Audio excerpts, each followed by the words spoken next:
अरशद!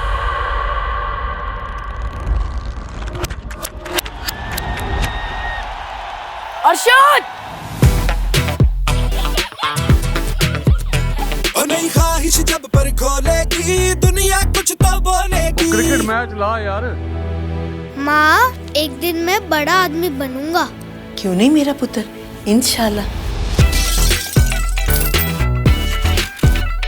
ये तो बाहर से कोई मिलेगा। तुमको डराएगा, कोई हिम्मत भी बढ़ाएगा। तू फिक्र ना कर, बिल्कुल इंटरनेशनल लेवल फील आएगी मेरे पुत्र को। कुछ तेरे मोल को परखेंगे पर सारे थोड़ी समझेंगे। ये हर वेले डंडे ही सड़ते रहने। या ये या वो, चाहे जो भी हो।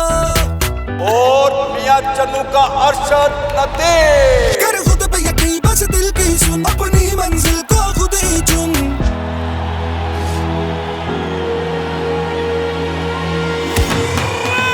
और क्योंकि सोना है, सोना है।